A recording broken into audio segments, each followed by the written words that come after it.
going to take action that might get us arrested. We're going to block the doors over there to the office of the Cigna Insurance Company World's headquarters. This action is not easy for us.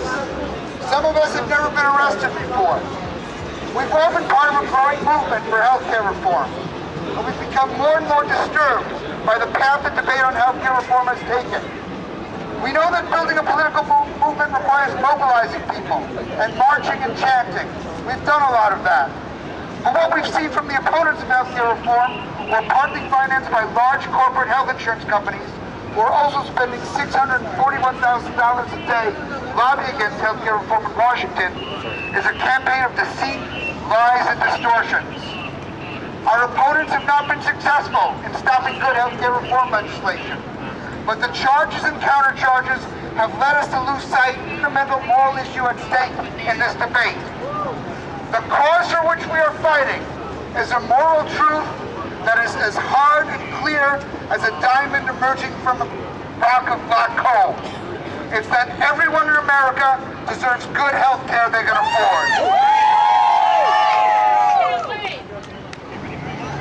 If we're arrested today, it's because Stacie Ritter's twin girls, who were afflicted with cancer at the age of 4, have been refused human growth hormone treatments that need to grow properly by this company up here, Cigna. Stacie's going to tell us a little bit about it. Hi, good morning, Philadelphia. Morning. I stopped by the CEO of Cigna's house, Mr. Edward Hanaway, the other week. I was hoping for some answers. He must have been at one of his other many homes. Or maybe he was just ignoring me like his employees, Kara Loomis and Linda Heckman, if that's really their names. When asked by the press about my concerns surrounding the denials for my daughter's medication, Cigna claimed this was the first they had ever heard of me or my problem with my daughter's denials.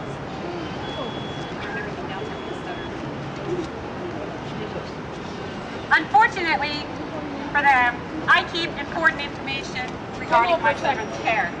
I have 2 states, Texas and Pennsylvania, both their departments of insurance, to back up my claims. They know they contacted them. They know full well what they've done. So, I side with Representative Grayson from Florida. He wasn't afraid to call this what it is, and neither am I. Woo! This is the annihilation of America's poor, our underinsured, and our uninsured. And any member of Congress or the Senate that votes against reform is guilty, they're accomplice to murder.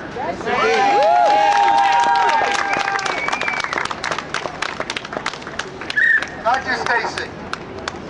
If we're arrested today, it's because Joan Kosloff's son died as a result of a treatable case of meningitis because he could not afford health insurance. Joan's going to tell you a little bit about that.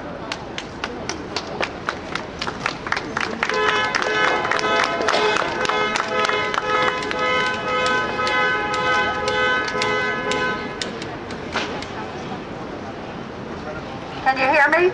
Yeah. Okay. So my son, Julian Aycox, his brother, Marc is here. Marc, where are you? Raise your hand. There he is, his brother, younger brother. He has an older brother and a sister. He came home to visit his older brother, I guess it's 3 years now ago, for his birthday in the middle of October, and he had a cold. And went back to Atlanta, Georgia, where he lived, and that cold got worse, but he didn't have health care, so he couldn't go to his primary care doctor. So he went to the ER, like most people without health care do when they're very sick. And the ER gave him antibiotics and sent him home. He just went back to his house, and he went into a coma a few days later. He was rushed to the hospital, and at that point, he never regained consciousness. He was on life support. After he died, they did an autopsy, and they discovered that he had bacterial meningitis and pneumonia. So no tests were ever performed that could have possibly saved his life.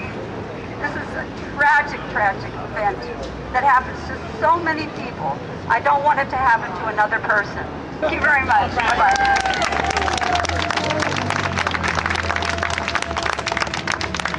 If we're arrested today, it's because Samuel Ladson, who was born with a rare brain disorder that required major surgery, was denied the therapy sessions he needed after surgery, in this case not by Cigna but by Aetna. Samuel's older brother Michael is going to talk about that. In January 2002, my little brother Samuel was born in Decatur, Alabama with hematomegalencephalopathy, a rare brain disorder which causes severe, life-threatening seizures. In June of the same year, he had brain surgery at the Cleveland Clinic where nearly half of his left side of his brain was removed in hopes of treating his disorder. Unfortunately, the first surgery had to be followed by a second in which the remainder of his left hemisphere was removed.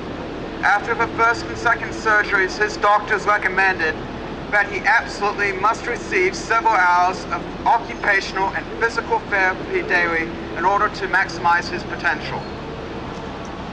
After this first surgery, this was no problem. However, in 2003, my father's employer changed plans and Aetna refused to pay for more than 15 therapy sessions a year. Aetna said if we could collect evidence and testimony from healthcare workers that worked with Sam that he was progressing with therapy, they would reconsider their decision. It was a process without even the illusion of objectivity, even though he was greatly progressing, and the second rejection came as no great surprise. So we had, but fortunately my mother was a New Zealand citizen, a country which guarantees its people universal health care, and so we had to move to the other side of the world to get basic therapy for my brother. In New Zealand, Sam was provided with all the therapy he needed. Unfortunately, unlike the US, New Zealand is a minuscule country with a population less than the greater Philadelphia area, and because my dad works in a highly specialized field of engineering, he couldn't find a job. So he moved to Pennsylvania, where the state provides far more services than Alabama ever did, and he attends a school for special needs children. However, things still aren't perfect, and so I stand in solidarity with Cigna's victims and demand they stop blocking progress on this great moral issue of our time. Thank you.